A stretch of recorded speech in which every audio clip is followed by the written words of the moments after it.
Pues buen día, muchachos. Hoy nos toca hablar sobre el tema de las aerovías y vamos a analizar qué es este concepto y cuáles son los tipos de aerovías que existen, dónde se ubican, cuáles son sus normas de diseño y pues bueno, en general sobre esas grandes rutas por donde circulan todas las aeronaves, ¿no? Bueno, aunque pudiera parecer lo contrario, los aviones de línea no se mueven por el aire, pues a su libre antojo, ¿no? O sea, la circulación aérea está fuertemente reglamentada y en el cielo existen unas especies de carreteras aéreas que llevan de un punto a otro, siempre bajo la estricta vigilancia de los centros de control de tráfico aéreo. De hecho, ellos son los que realmente guían a los pilotos o vigilan que los pilotos vayan por esas aerovías, por esas carreteras aéreas, ¿no? Y sí, como en las de tierra también hay congestionamientos, ¿no?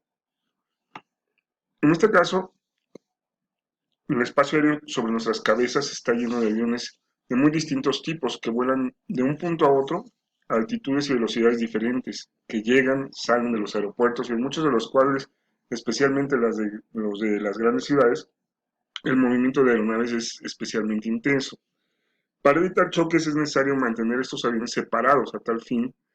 El espacio aéreo controlado, es decir, aquel bajo vigilancia y supervisión de las dependencias correspondientes, está dividido en zonas que son responsabilidad de un determinado ente de control, ¿no?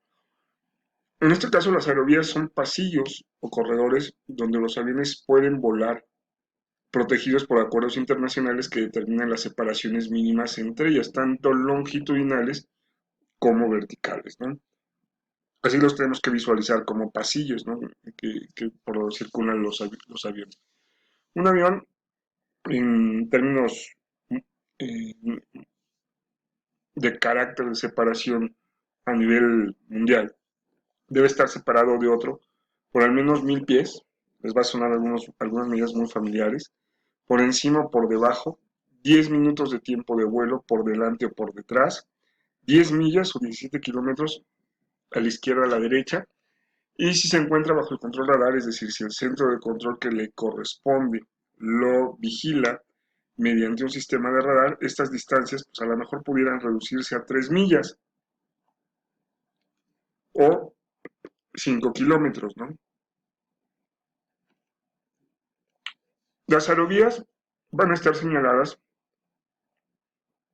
o balizadas, sería el término correcto, por radioayudas. Uh-huh. Y están divididas en tres capas de altitudes. Las más altas van desde los 45.000 pies a los 75.000 pies. 13.716 a 22.860 metros. Y estas son utilizadas por los aviones supersónicos. Alguno que otro reactor ejecutivo de alta cota o de alto nivel. Los niveles medios son usados por los reactores de línea y los inferiores están destinados a los turbohélices y aviones de hélice. Uh-huh. Los aviones que vuelan siguiendo las reglas visuales, las famosas reglas BFR, llevan mapas en los que pueden verse los accidentes más destacados, ya sean naturales o artificiales del terreno, que son así identificados y permiten una fácil navegación.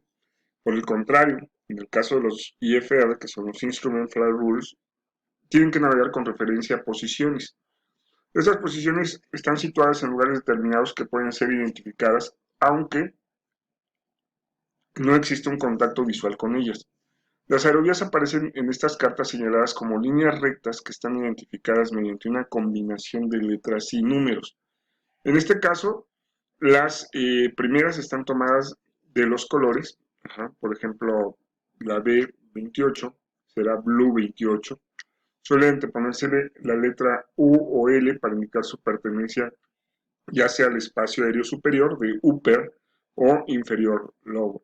por encima del nivel de vuelo 200, es decir, 20.000 pies, 6.000 metros, o por debajo de él respectivamente. Es decir, por arriba de los 20.000 metros, perdón, de los 20.000 pies, vamos a tener las Upper, ajá, las que llevan la U. Ajá. Nosotros le llamamos Unión, Unión Bravo, Unión.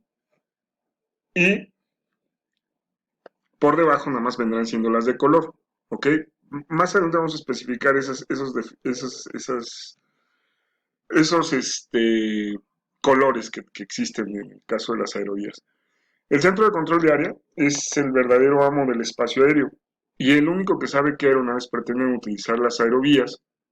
Es por tanto el único que puede, de alguna otra manera, gestionar y distribuir ese espacio aéreo. El controlador de torre obtendrá permiso del centro de control de área para autorizar el despegue de una aeronave en función a la demanda que exista de tráfico aéreo en el área.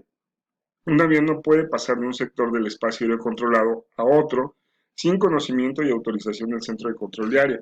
Este decidirá por dónde y en qué momento podrá penetrar en su espacio aéreo.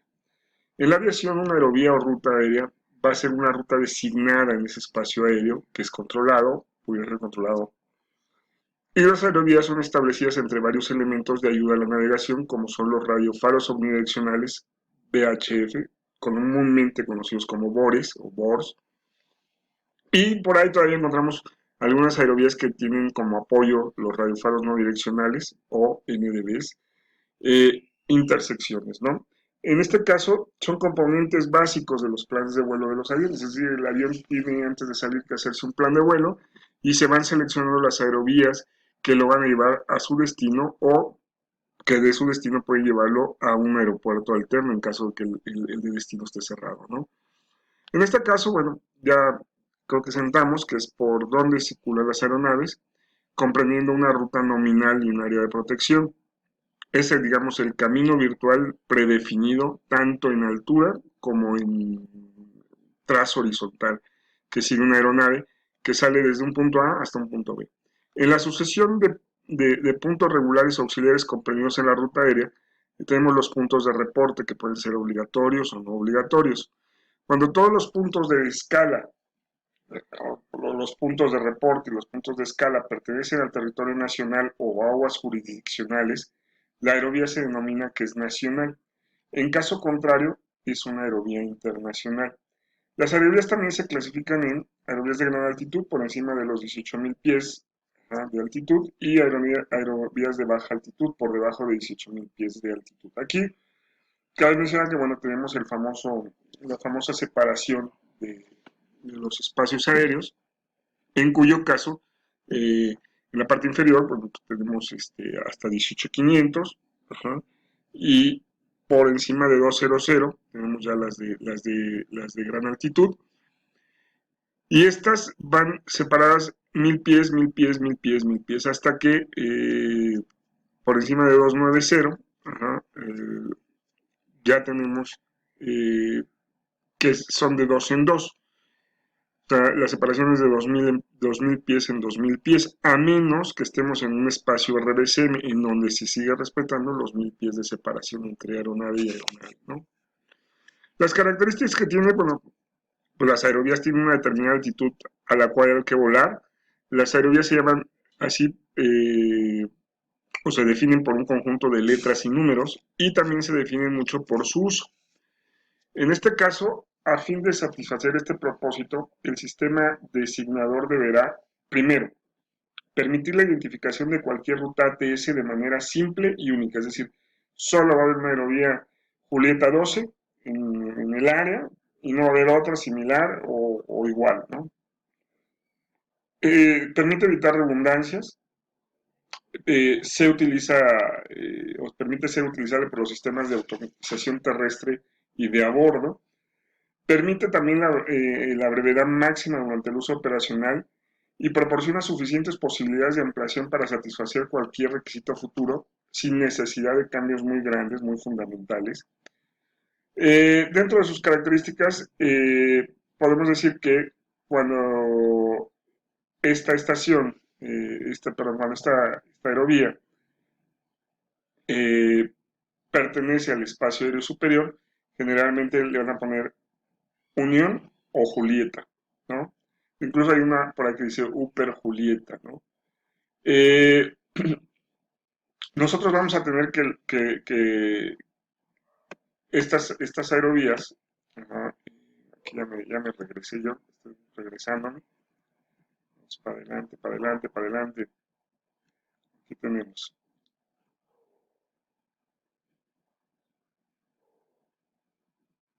Las rutas ATS controladas con asesoramiento y no controladas, con excepción de las rutas normalizadas de llegada y salida, deberán identificarse de la siguiente manera. Vamos a imputar que hay rutas ATS y el término aerovía, ¿no? La aerovía no es controlada y la ruta ATS es controlada. En el caso de la composición del designador, el designador de la ruta ATS deberá consistir en un designador básico, suplementado si es necesario con un prefijo que vamos a ver más adelante, o una letra adicional como se indica, ¿no? A ver, el número de caracteres necesarios para componer un designador no debe de exceder de 6. El número de caracteres necesarios para componer el designador deberá ser en lo posible de 5 como máximo. El designador básico debe consistir normalmente en una letra del alfabeto seguida de un número del 1 al 999. La selección de las letras deberá hacerse entre las que a continuación se indican. Aquí tenemos las de color, estas son las de color. Es Alfa, Bravo, Golfo y Romeo, para rutas que forman parte de las redes regionales de rutas ATS y que no sean rutas de navegación aérea. Es decir, son rutas con servicio de información, servicio de control o servicio de asesoramiento. Y en este caso son ámbar, blue, green y red, ¿no? Son los 4 colores, ámbar, blue, green y red, ¿ok? Luego podemos tener Lima, Mike, Néctar y Papa, o November y Papa, para rutas de navegación aérea que formen parte de las redes regionales de rutas ATS. También podemos encontrar Hotel, Julieta, Víctor, Whisky para rutas que no formen parte de las redes regionales de las rutas ATS y que no sean rutas de navegación aérea. Y también por ahí pudiéramos encontrar Quebec, Tango, Yankee, Zulu para rutas de navegación aérea que no forman parte de las redes regionales de las rutas ATS. Y podemos encontrar cualquiera de estas. Lo más común es que tengamos las de color, que tengamos las Víctor y las Julieta, ¿no? Son las más comunes. Por ahí también la Whisky, en nuestro país también aparece por ahí la Whisky, ¿no? Usando como proceda deben añadirse una letra suplementaria en forma de prefijo al designador básico de acuerdo con lo siguiente. Esto no aplica para todos. Podemos encontrar que en algunas va a aparecer la letra kilo, que significa cópter. Esta se utiliza para helicópteros. La U para indicar la ruta o parte de ella que está establecida en el espacio aéreo superior de Upper. Y la S para indicar una ruta establecida exclusivamente para ser utilizada por aeronaves supersónicas durante la aceleración y desaceleración del vuelo supersónico. Cuando lo prescriban así las autoridades competentes o que se basen en acuerdos regionales de navegación aérea, podrá añadirse una letra suplementaria después del designador básico de la ruta TS en cuestión, con el fin de indicar el tipo de servicio prestado. Y esto de acuerdo con lo siguiente. La letra Fox para indicar que la ruta o parte de ella solamente se proporciona servicio de asesoramiento. La letra Golfo para indicar que en la ruta o parte de ella solamente se proporciona servicio de información de vuelo. Por ahí incluso tenemos una que aparece con la letra D, que es directa, ¿no? También tiene servicio de asesoramiento. Los designadores básicos de rutas ATS deberán asignarse de conformidad con los siguientes principios. Deberán asignarse el mismo designador básico para toda la longitud de una ruta troncal principal, independientemente de las áreas de control terminal o de los estados o regiones que atraviese. Es decir, la Tango 1 es toda la extensión de Tango 1, ¿no? Cuando dos o más rutas principales tengan un tramo común, ese tramo deberá asignársele a cada uno de los designadores de las rutas de que se trate, excepto cuando trae dificultades para el suministro del servicio de tránsito aéreo, en cuyo caso, por común acuerdo, solo debe asignarse un solo designador. Un designador básico asignado a una ruta no deberá asignarse a ninguna otra ruta, y las necesidades en cuanto a designadores deberán notificarse a las oficinas regionales de la OASI para fines de coordinación.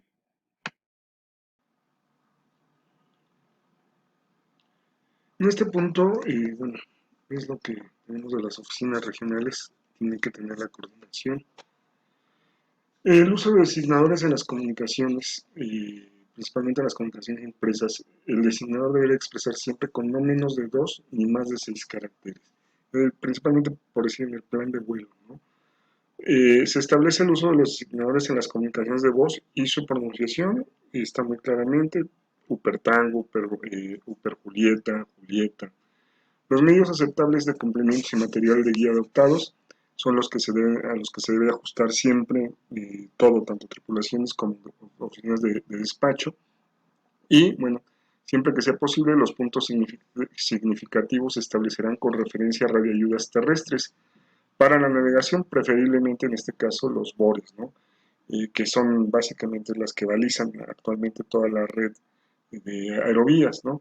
En los casos en que no exista tales radioayudas terrestres para la navegación, se restablecerán puntos significativos en emplazamientos que de alguna u otra manera puedan determinarse mediante ayudas autónomas de navegación de a bordo, ya sea un GPS, o cuando se vayan a efectuar la navegación por referencia visual del terreno mediante la observación visual. Obviamente esto por debajo de los 20.000 pies, ¿no? Ciertos puntos podrían designarse como puntos de transferencia de control por acuerdo mutuo entre dependencias de control de tránsito aéreo adyacentes o puntos de control afectados, como en el caso de cuando se cambia de centro de control o cuando se cambia de sector, ¿no? Es muy marcado en las FIR donde terminan que ahí están los puntos de transferencia. Puede hacerse la transferencia antes de llegar al punto o después de pasar el punto, previo acuerdo entre los dos controladores, ¿no? En este caso, los designadores de puntos significativos marcados para el emplazamiento de una radioayuda para la navegación deben de expresarse siempre en lenguaje claro, por su nombre, para los puntos significativos marcados por el emplazamiento de estas radioayudas y que no caiga en confusiones, ¿no? Siempre que sea factible, estos puntos significativos se nombrarán por referencia a lugares geográficos plenamente identificables y preferiblemente prominentes, o sea, conocidos, ¿no?, por todos.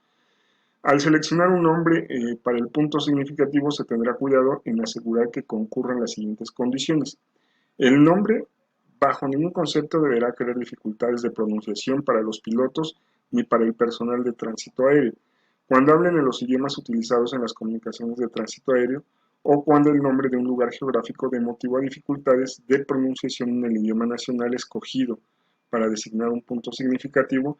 Se seleccionará una versión abreviada o una contracción de dicho nombre que conserve lo más posible el significado geográfico. Ejemplo, aquí lo tenemos, ¿no?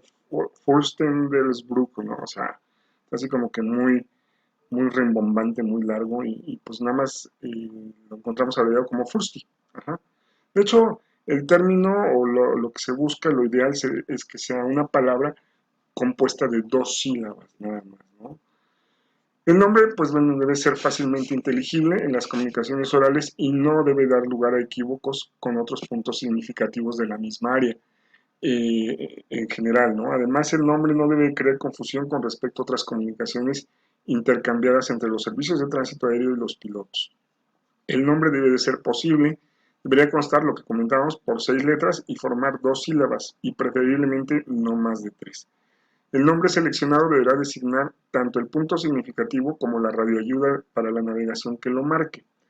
En este caso, la composición de designadores y codificadores para los puntos significativos marcados por el emplazamiento de una radioayuda para la cual está este designador debe de estar bien definido, ¿no? Este designador de nombre clave deberá elegirse de modo que se evite toda dificultad de pronunciación por parte de los pilotos o del personal. Aquí tenemos un ejemplo: eh, Adola, ajá, Kodap, ajá, hay varios, o sea, Pisat, eh, Vasos, Visos, Canon, Comal, ajá, son muchos que tienen una eh, palabra muy identificable, ¿no?, sin tanto lío.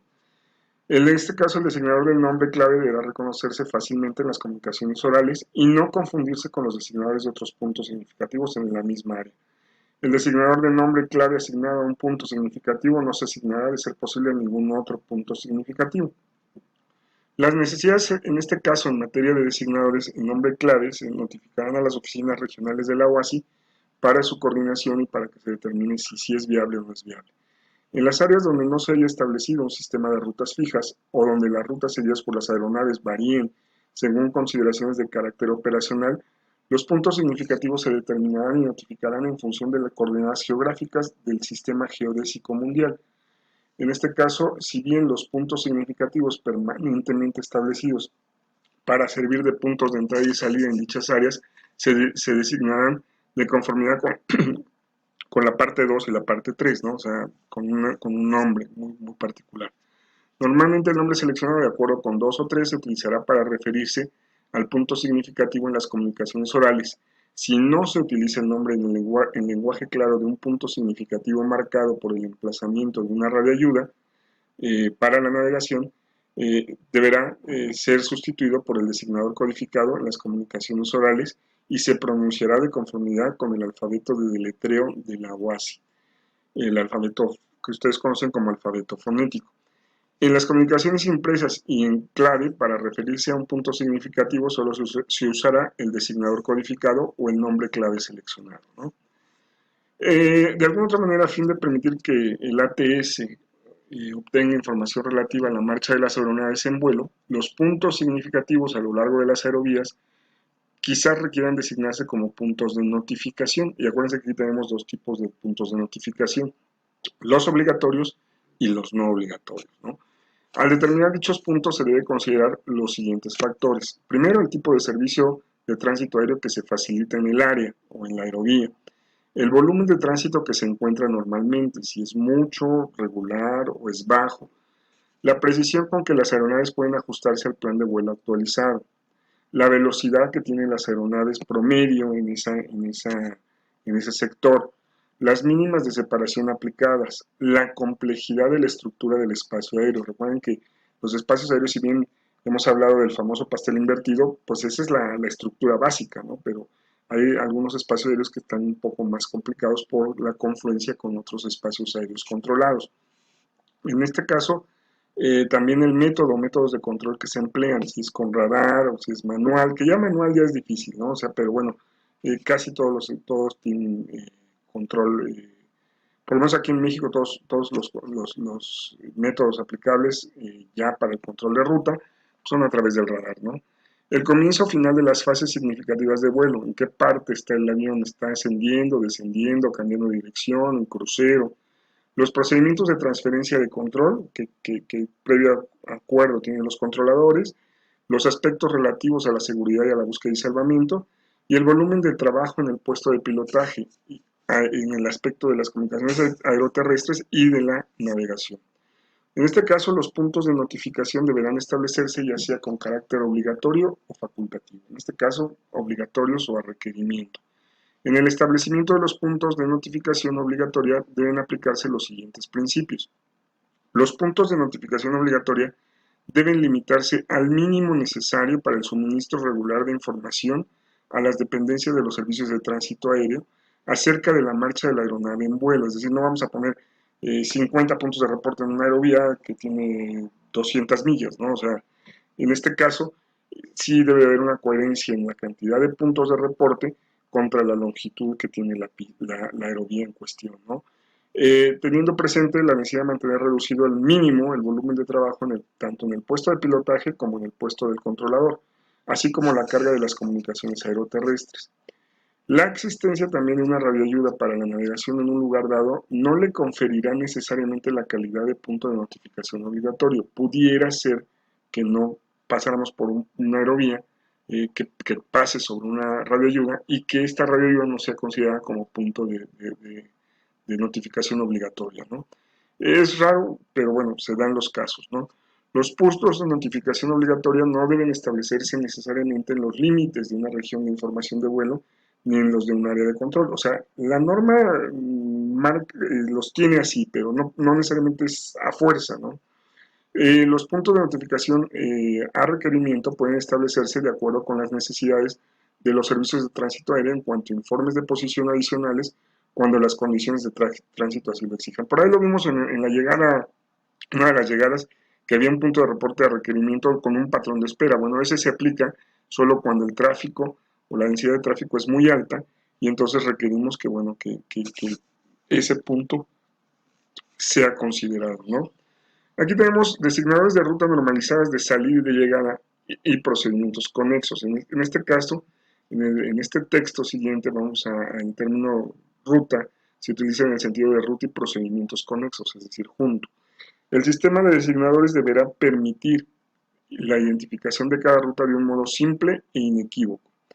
Hacer una clara distinción entre rutas de salida y rutas de llegada, rutas de salida o llegada u otras rutas ATS, o rutas que requieran que la navegación se haga con referencia a radioayudas terrestres o ayudas autónomas de a bordo, y rutas que requieran que la navegación se haga con referencia visual a tierra. Es decir, debe quedar muy claro qué tipo de navegación vamos a aplicar para ese tipo de procedimiento, o para esa ruta de salida o esa ruta de llegada, ¿no?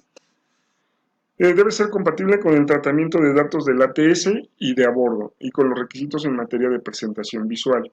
Ser breve al máximo en su aplicación operacional, evitar la redundancia, proporcionar suficiente posibilidad de ampliación en previsión de futuros requisitos sin necesidad de cambios fundamentales. Cada ruta deberá identificarse mediante un designador en lenguaje claro y el designador en clave correspondiente.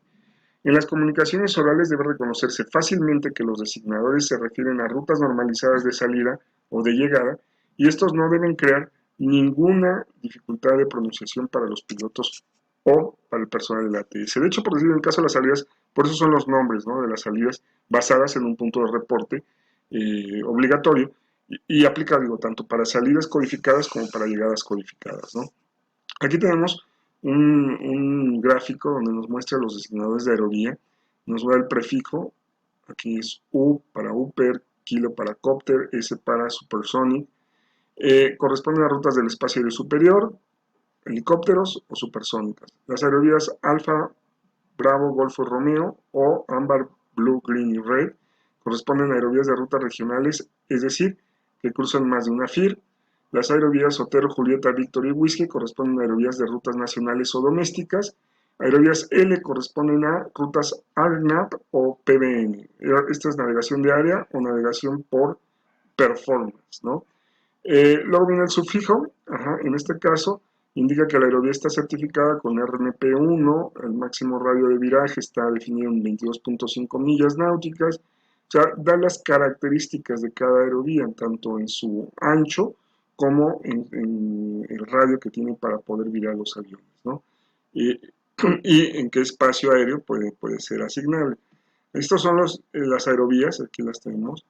Estos son los designadores de aerovía, por eso aquí me dice, esta es la Green 443, y aquí me dice que la MEA es de 11, de fly level, de 11.000 pies. Aquí esta es de 5.000 pies, esta es la Whisky 2, aquí está apoyada con un NDB, aquí tenemos un punto de reporte obligatorio, y estos son los radiales o rumbos de salida que tiene esa aerovía, por eso si voy de aquí para acá al 298, si voy de aquí para acá al 117, esta es la distancia total de aerovía, y esta es la distancia parcial de aerovía. Lo vamos a ver un poquito más adelante con algunas cartas, ¿no?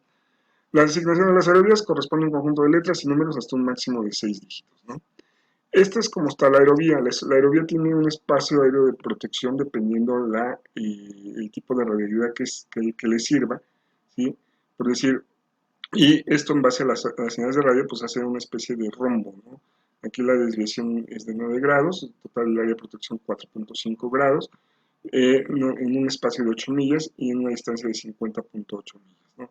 Aquí son 49.6, obviamente lo que cambia es la radioayuda.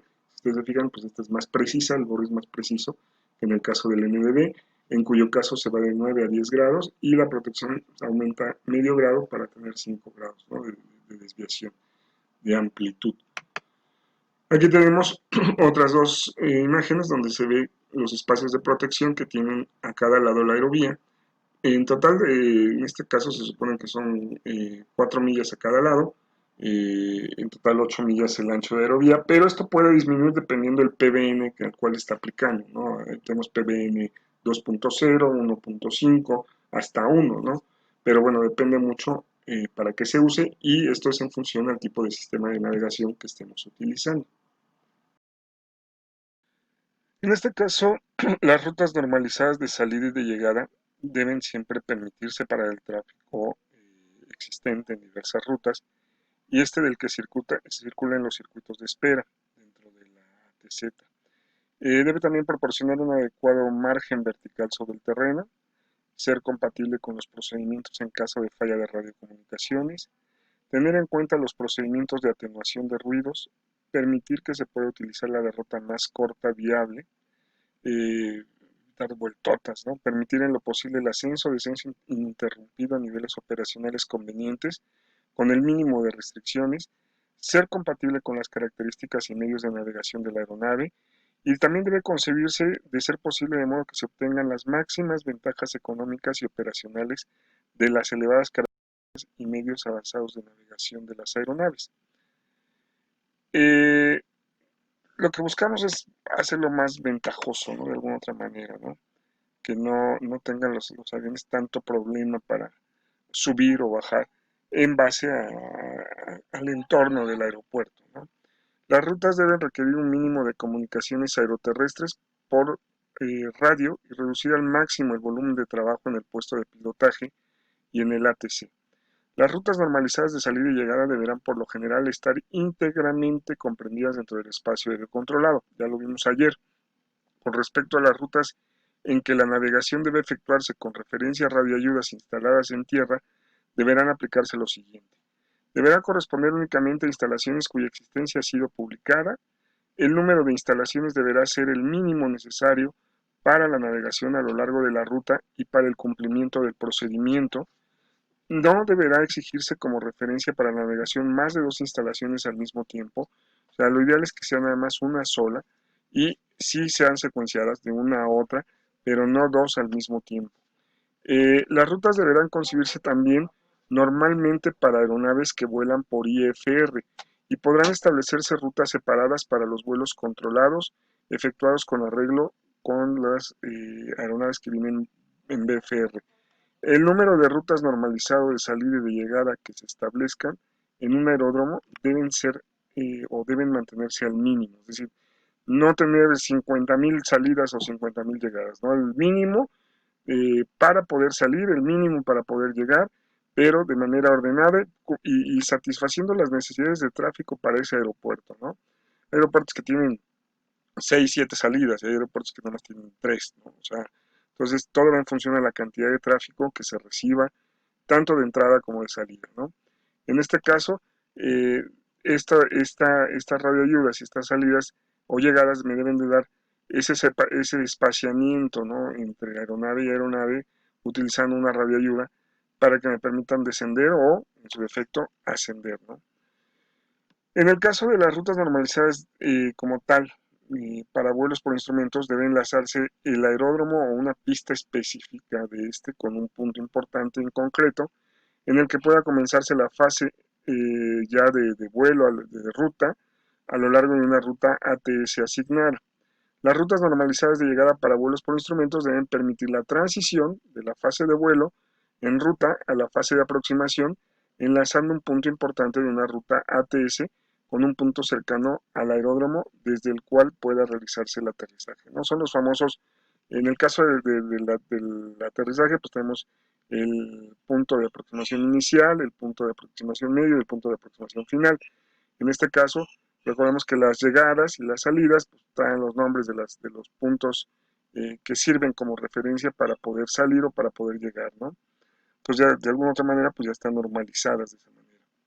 En este caso puede iniciarse un procedimiento publicado normalizado de aproximación por instrumentos o puede llevarse a cabo la parte final de un procedimiento publicado de aproximación por instrumentos. También que se puede iniciar la aproximación visual a una pista no destinada al vuelo por instrumentos o se puede entrar al circuito de tránsito del aeródromo. En este caso, la determinación del espacio aéreo protegido a lo largo de las rutas queda definida por el BOR. La palabra retención, utilizada en esta parte, en esta sección, sirve para indicar que el espacio aéreo protegido contendrá el tránsito durante el 95% del tiempo total del vuelo, es decir, acumulado para todas las aeronaves, durante el cual el tránsito opera a lo largo de la ruta considerada. Aquí tenemos cómo están los espacios de protección en las diferentes radioayudas, ¿no? Aquí tenemos esta que está basada en el BOR, ¿no? Ya lo habíamos visto, 9 grados en total, 4.5 a cada lado de la aerovía, en total son 4 millas, ¿no? Y en el caso de los NDBs son 10 grados en total de protección, 5 a cada lado de la aerovía, y en el caso de las aerovías que están basadas en BOR o en NDB, o sea, en las combinadas, si se fijan aquí, este es BOR-BOR, este es NDB-NDB, pero esta es combinada, BOR y NDB. Aquí aplica la más restrictiva, que es la de 10 grados, ¿no? En total.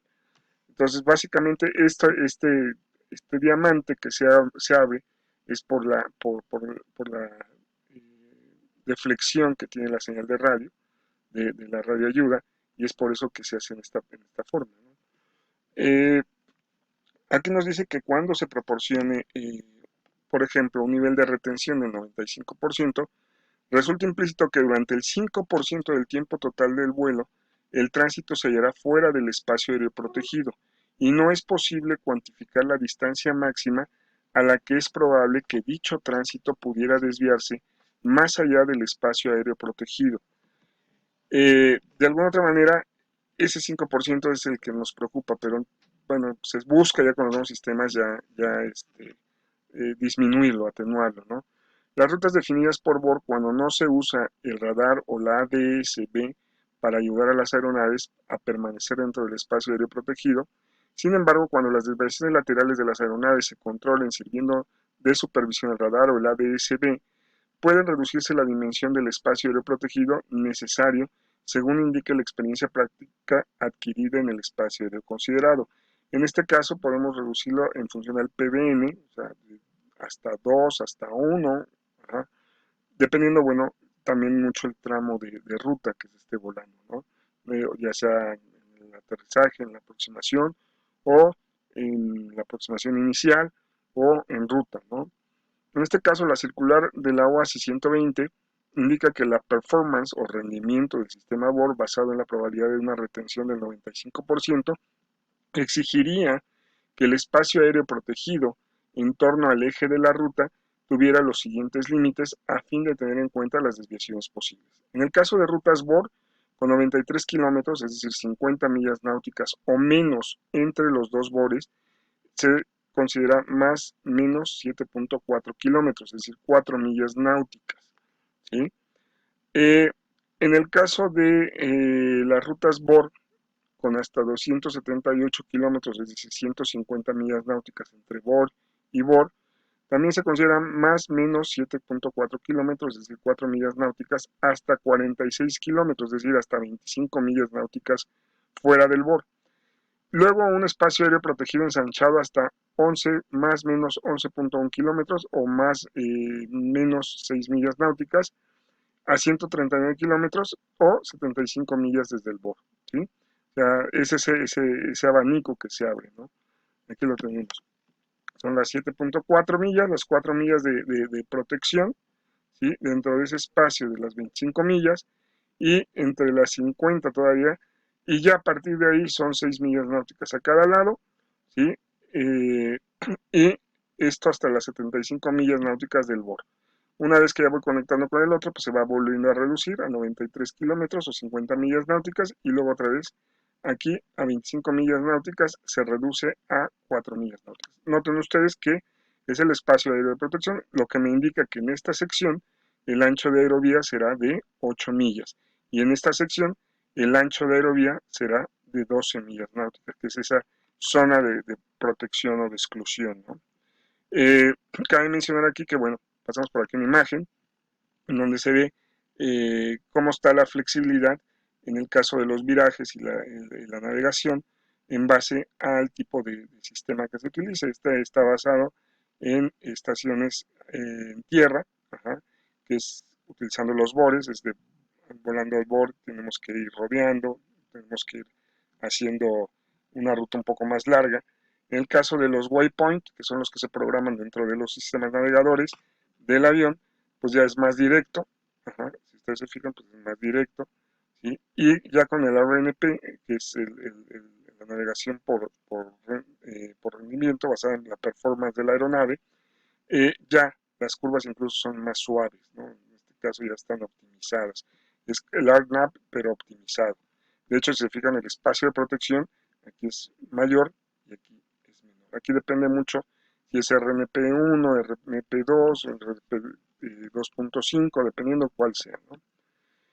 En este caso, si la autoridad TS competente considera que se requiere mejorar la protección, por ejemplo, pudiera haber en la proximidad zonas prohibidas, restringidas o peligrosas, que hay lugares donde tienen que pasar, o sea, entre corredores chiquitos, ¿no? Por ejemplo, en Tuxtla, ¿no? Que hay zonas restringidas y prohibidas por todos lados. Bueno, pues entonces, de alguna otra manera, las trayectorias de ascenso, de descenso, deben de estar aseguradas, ¿no? Porque sabemos que también hay áreas de descenso y de ascenso de aeronaves militares, y en este caso la autoridad podrá decidir si debe prever su nivel más elevado de retención para delimitar el espacio aéreo protegido, y se deberían utilizar entonces los siguientes valores. Para tramos de 90 y de 50 millas náuticas o menos, entre los BORES se utilizan los valores correspondientes a alfa de la siguiente tabla, ¿no? Estos son los alfa. Para los tramos de más de 50 millas náuticas, dentro de 150 millas náuticas, entre los BORES utilice valores dados en alfa de la tabla de 25 millas. Luego se ensancha linealmente el valor dado hasta 75 millas, ¿no? O sea, en este punto. Por ejemplo, el área protegida de una ruta de 222 kilómetros, es decir, 120 millas náuticas entre dos BORES, y respecto al cual se requiere una retención del 99.5%, debería de tener la forma siguiente. A ver, ya me salté. Aquí está, ¿no? Esta es la que tendría. Aquí tenemos 6 millas a 25 millas de la estación, y aquí aumenta 8.5, 8.5 y luego regresa otra vez a 6 millas, ¿no? Esto es dentro de las 60 millas entre bor y bor, ¿no? Entonces, de alguna otra manera, o desde el bor hasta la siguiente 75, es decir, 50 que hay de aquí para acá, debemos de mantener ese espacio de protección de 8.5 millas. En el caso del rendimiento del viraje depende de dos parámetros. Cuando hay que virar en una aerovía, pues la velocidad, en este caso depende mucho la velocidad respecto al suelo y el ángulo de inclinación lateral que genere la aeronave. No obstante, por efectos de componente de viento que cambia según el cambio de rumbo, la velocidad respecto al suelo y en consecuencia el ángulo de inclinación lateral cambiará durante un viraje de radio constante. Sin embargo, en el caso de virajes que no sean superiores a unos 90 grados y a las velocidades reseñadas a continuación, se puede utilizar la fórmula que se indica seguidamente para calcular cuál es el radio constante de viraje obtenible durante la velocidad respecto al suelo, y que es la suma de la velocidad verdadera y la velocidad del viento. En este caso, la velocidad respecto al suelo debe irse al cuadrado por el radio de viraje entre la constante y por el tangente de inclinación lateral. Cuanto mayor sea la velocidad respecto al suelo, mayor será el ángulo de inclinación lateral que se requiera a fin de asegurar que el radio de viraje es representativo en todas las condiciones previsibles. Será necesario considerar los parámetros de los valores extremos. Por decir, se considera que una velocidad verdadera de 1020 km por hora o 550 nudos será probablemente la velocidad máxima que se alcanzará en los niveles superiores. Si se combina con una previsión de velocidades máximas de viento de 200 nudos en los niveles de vuelo intermedios y superiores, siendo estos valores el 99.5% y basados en datos meteorológicos, deberían considerarse para los cálculos una velocidad máxima respecto al suelo de 750 nudos, ¿no? En este caso, incluso el famoso computador pues, nos ayuda mucho para sacar estos cálculos, ¿no? El ángulo de inclinación lateral máximo depende en gran medida de cada aeronave. Hay aeronaves que pueden inclinarse más y hay aeronaves que tienen ese ángulo de banqueo más restringido. Las aeronaves con cargas alares muy altas que vuelan a nivel de vuelo máximo cerca del presuntamente del presente a un elevado nivel de tolerancia en los ángulos extremos. La mayoría de las aeronaves de transporte están certificadas para volar a una velocidad mínima equivalente a 1.3 veces su velocidad de pérdida en cualquier configuración. Dado que la velocidad de pérdida aumenta con la tangente del ángulo de inclinación lateral, Muchos explotadores tratan de no volar en crucero a menos de 1.4 veces la velocidad de pérdida. Muchos explotadores entonces tratan de no volar en crucero a menos de 1.4 veces la velocidad de pérdida. Esto para prever posibles ráfagas o turbulencia o daño estructural de alguna otra manera. Nosotros vamos a tener que, por la misma razón, muchas aeronaves de transporte vuelan en ángulos de inclinación lateral máximos reducidos en condiciones de crucero. En consecuencia, esto cabe suponer que el ángulo de inclinación lateral máximo que pueden tolerar todos los tipos de aeronave se sitúa en estándar, en promedio, en unos 20 grados. Según los cálculos, el radio viraje de una aeronave que vuela a una velocidad con respecto al suelo de 750 nudos con un ángulo de inclinación lateral de 20 grados es de 22.51 millas náuticas, es decir, 41.69 kilómetros.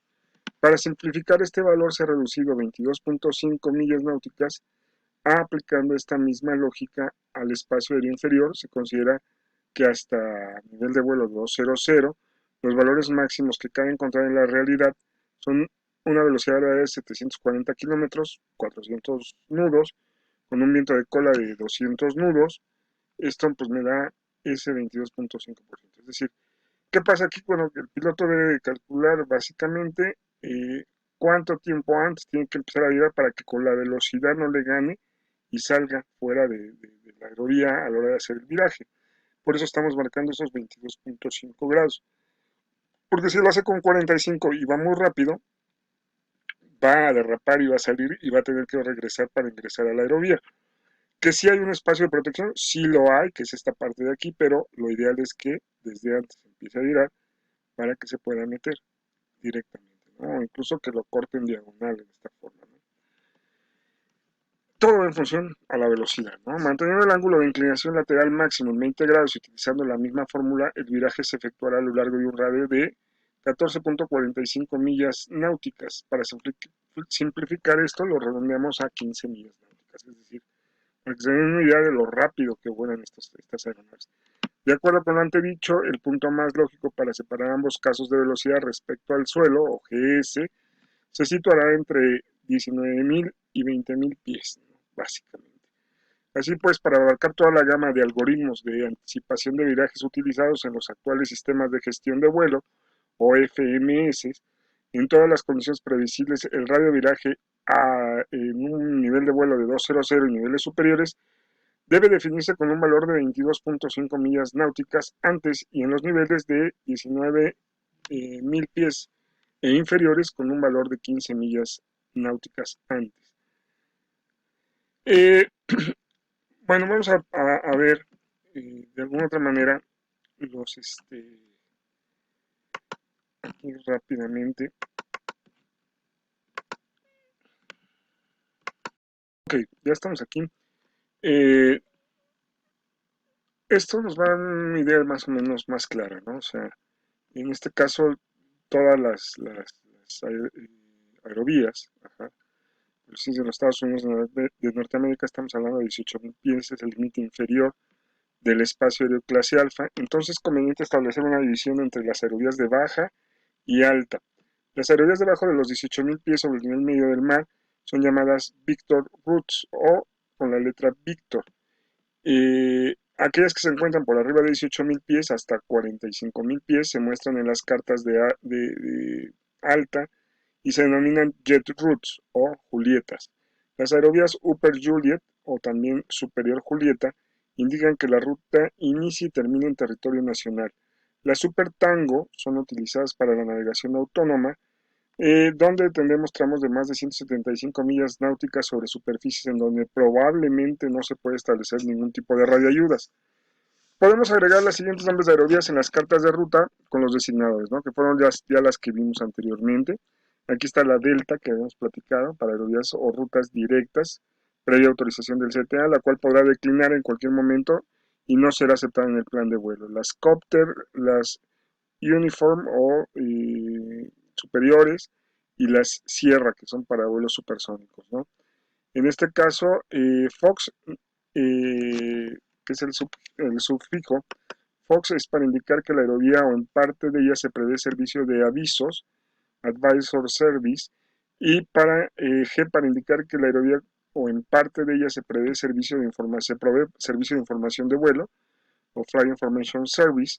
Yankee para aerovías RNP1 y por arriba de los 20.000 pies, y Zulu para aerovías RNP1 por debajo de los 19.000 pies. En este caso, ¿cómo se dicen? Pues Alfa 11 o Unión Romeo o Upper Romeo 5, Copter Bravo 34 o Upper Whiskey 456. Básicamente, cuando los prefijos kilo, unión o sierra sean utilizados en comunicaciones, deberá pronunciarse de la siguiente manera: Copter, Supersonic o Upper, ¿no? O sea, básicamente bien claro qué tipo de aerovía se está usando, ¿no? En este punto vamos a tener que dentro de las aerovías, bueno, estas son las radioayudas. Aquí tenemos el símbolo del BOR, el símbolo del TACAN. Cuando estos dos se juntan forman este, que es el BORTAC o BORDME, el NDB, el ILS o Sistema de Tercera por Instrumentos, RCO, que es Radio Commercial, se me fue ahorita, Radio Commercial, es una estación de radio comercial, es como, no sé, no tengo uno ahorita así en mente, pero bueno, es una estación comercial de radio que puede servir como NDB también. Estos son los cuadros de información de la facilidad, del ILS, del BOR. ¿No? Estos cuadrados son de BORes o NDBs cuando son de color azul, verde. Estos son los símbolos de aerovía. Aquí tengo la aerovía, tengo el designador de aerovía, Víctor 344, la distancia parcial, 21 millas, la distancia total de aerovía, 55 millas, el punto de break de millaje, ajá. Esta es una intersección como la que vimos en la llegada de Mateo, que interceptando el 245 de México empieza el viraje, es algo así. Una intersección de ME con distancia 20 millas del BOR. Cuando aparece la D y el 11 quiere decir que es una distancia de ME con respecto al BOR. El punto de reporte obligatorio aquí lo tenemos. La MEA, que es la altitud mínima en ruta, minimum en ruta altitud. La MEA gap, que es donde se pierde la señal del BOR por condiciones eh, operativas o de obstrucciones en tierra. Este símbolo me indica el cambio de frecuencia de BOR. Si yo vengo de este lado, 60 millas después del BOR, cambio al siguiente BOR. Si yo vengo de este lado, 83 millas después del BOR, cambio al siguiente BOR. Estos son las cajas de identificación de los BOR, ajá, y bien, pueden venir con algunas otras frecuencias, pero bueno, esta es la del BOR, básicamente, ¿no? Ya por ahí las habíamos visto. En el caso de la aerovía, aquí está, es un espacio aeronavegable en forma de corredor balizado con radioayudas para la navegación y con de dimensiones muy definidas. Estas se clasifican dependiendo del tipo de radioayuda para la cual está balizada. Están los 51 millas náuticas, ajá, y los 4.5 que se expanden, ¿no? El ancho, 8 millas náuticas en este punto, y bueno, pues los rumbos, ¿no? que tiene. Aquí tenemos los distintos tipos de aerovías. Esta es una aerovía normal, esta es una aerovía de fin de semana o temporal, esta es una aerovía del espacio aéreo inferior, esta es una aerovía del espacio aéreo superior, esta es una aerovía de transición o una ruta de transición oceánica, y esta es una aerovía ARNAV, ¿no? Esta es la distancia total de aerovía, 111 millas. Aquí es la distancia parcial entre estos dos puntos. Aquí tengo los dos puntos, el de reporte no obligatorio y el de reporte obligatorio. La distancia entre estos dos puntos es de 13 millas. Aquí nos dice, es mostrado en las cartas una pequeña X y se localiza en las aerovías generalmente. Este símbolo indica que en la aerovía que cambiará de rumbo y donde no hay una intersección designada también puede ser un fijo de navegación de la computadora de vuelo sin función para el CTA. Aquí están los puntos de reporte obligatorio, se los podemos encontrar en cualquiera de estas modalidades, los no obligatorios, los obligatorios del espacio aéreo inferior y los no obligatorios del espacio aéreo inferior. Aquí tengo un punto de reporte no obligatorio a distancia de 95 millas, rumbo 093, ¿no? Estas son aerovías preferenciales. ¿Qué quiere decir con eso de preferenciales? Que solo se utilizan en este sentido, ¿no? O sea, yo no puedo volar en sentido contrario. Aquí, por decir, la de abajo, que es Víctor 15, es en ambos sentidos, pero la Upper Horneta 2145 es nada más en un solo sentido. La mínima altitud en ruta de la aerovía que está abajo, la inferior, son 13.000 pies, que es la altitud mínima en ruta, o MEA, Minimum Route Altitude. En este caso es Flight Level 250, es decir, 25.000 pies. En este caso, la MEA es la altitud más baja publicada entre los fijos que va a garantizar la recepción de la señal de navegación, comunicación y libramiento de obstáculos. En este caso, 2.000 pies me va a dar un libramiento de 2.000 pies en terreno montañoso y 1.000 en las demás áreas, ¿no? Entonces, nosotros, si volamos por encima o en la misma MEA, tenemos por lógica que vamos a tener una recepción correcta y que, bueno, también vamos a poder librar los obstáculos, ¿no? Pero ojo, esto no es una garantía. Siempre hay que tener esa vigilancia y tener la precaución, ¿no? Siempre. Ya bajo ciertas circunstancias muy extremas, pues bueno, la mía puede tener una gap, que es esa etiqueta de rompimiento de señal, que puede cubrir una zona mayor de 65 millas náuticas. Estos gaps están marcados en las zonas, en las cartas con un símbolo, y la MEA de las aerovías Julieta es de 18.000, salvo que la carta especifique otra altitud. Cuando aparece una T, es una MOCA, que es Minimum Obstacle Clearance Altitude, altitud mínima libre de obstáculos. Cuando aparece MAA, es la máxima autorizada. Aquí tenemos MRA, que es la Minimum Reception Altitude. Aquí tenemos la MEA. ¿Sí? Cuando hay un cambio de MEA, te van a poner aquí que se está cambiando, ¿no? Altitud mínima para libramiento de obstáculos en la MOCA, ¿sí? Que aparece con la T, son 14.000 pies, ajá, 1.400 pies. Aquí tengo la altitud máxima autorizada, que es MAA, y altitud mínima de recepción, MRA, que aparece así, Minimum Reception Altitude. También tengo por acá la MCA, que es la Minimum Cross Altitude. Aquí por decir, esto es una explicación de por qué varían luego las MEAs, ¿no? Yo vengo aquí en la dicta 361, 5.000 pies de MEA, pero aquí tengo un obstáculo, ajá, que está muy alto, y entonces aquí tengo que, al llegar a este punto, sobre la dicta 361, tengo que cambiar a 7.000 pies como MEA, si voy hacia Even, hacia Nones, ajá, y tengo que mantener esa altitud, ¿no? Distancia total de aerovía, identificador de aerovía, en este caso, esta que vemos aquí, que es 1.0, es el grid mora o la altitud mínima fuera de ruta. Esto se conoce como, en términos coloquiales, como mora, que es Minimum Off-Route Altitude, ¿no? En este caso son 1.000 pies, ¿no? Pero puede variar dependiendo del lugar. Bueno, básicamente son algunos de los símbolos de la zona de identificación de defensa aérea, ajá, que en México se recibe el nombre de SIME, zona de identificación de defensa aérea mexicana, ajá, y bueno, son algunos de los símbolos que es importante tener. Y yo les quería decir, bueno, un gráfico, aquí vamos a ver, este fue el gráfico de ayer que estábamos haciendo. Les quería mostrar en términos de resumen, ajá, cuáles son las aerovías que se encuentran abajo y cuáles son las aerovías que se encuentran arriba. En este punto, yo tengo que el espacio aéreo se va a dividir literalmente en ciertas partes. Ajá. En este caso, vamos a poner aquí la regla. Vamos a meter, aquí, vamos a poner el terreno.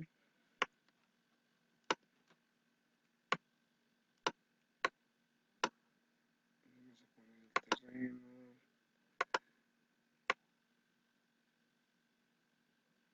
Tenemos el terreno. Bueno, no vamos a poner el terreno. Esto es lo que vamos a dibujar aquí, va a ser la zona de transición. Vamos a poner otra línea. Así. Vamos otra más acá arriba.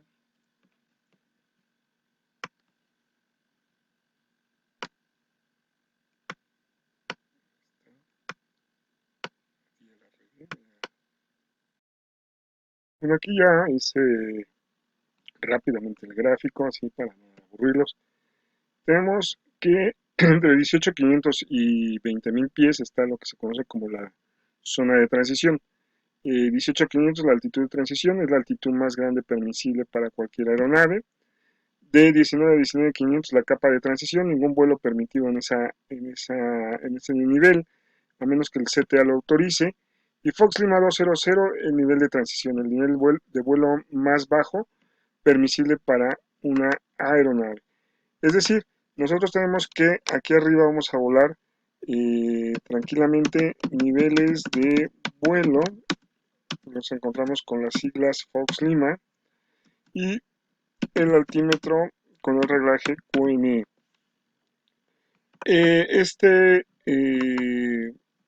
Eso es en la parte superior. En la parte inferior, ajá, vamos a tener que aquí lo que vamos a volar son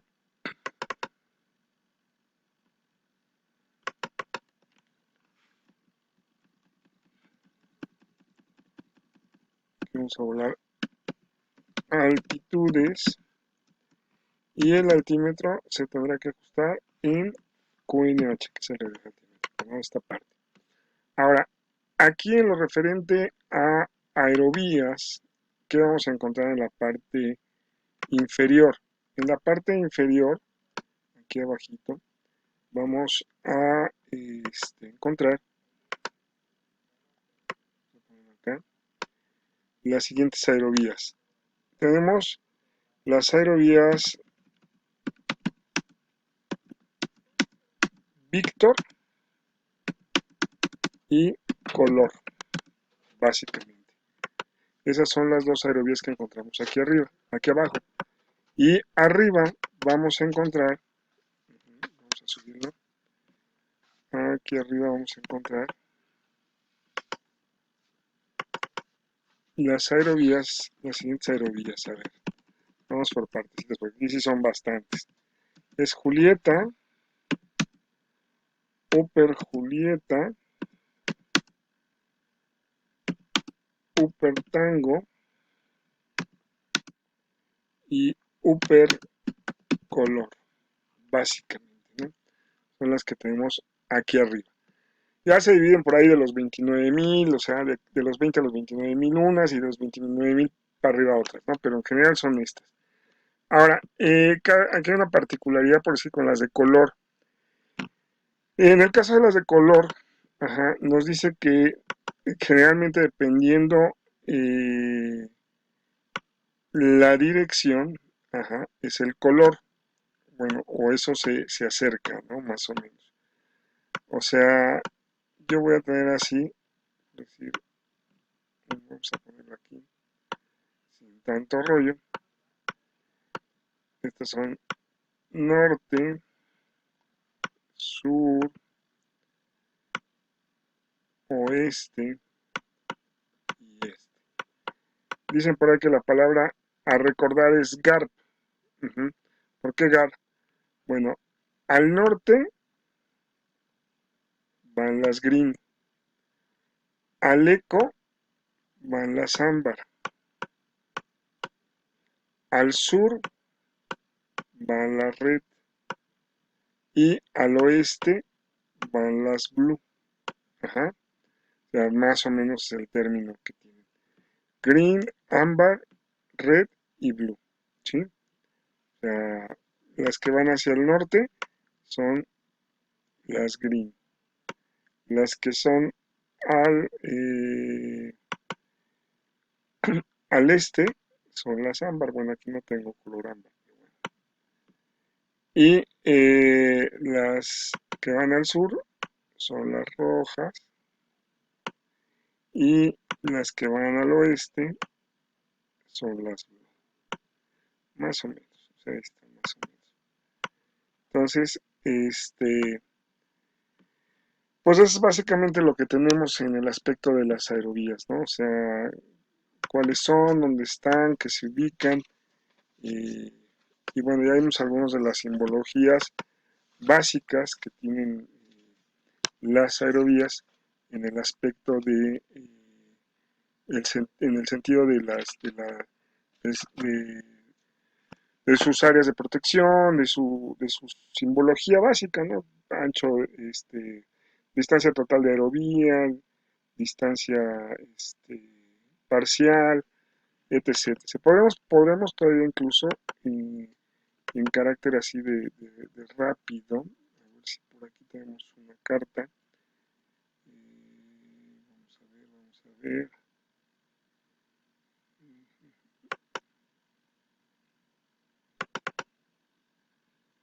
Por aquí tenemos una carta, ya la hicimos. Este, donde podemos quizás ver un poquito más algo de esto, pero digo, creo que ya más o menos lo necesario sobre aerovías y puntos de reporte, pues bueno, ya está recorrido, ¿no? Cualquier duda, ya saben ustedes, pueden preguntar a través de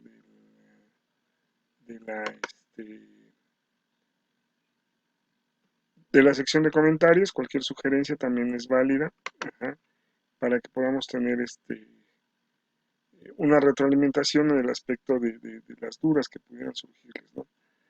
Espero yo que no sean muchas, que no tengan tantas, pero bueno, no me queda más que decirles muchas gracias por su atención y pues bueno, seguimos aquí trabajando. Échenle muchas ganas, por favor, y nos vemos mañana.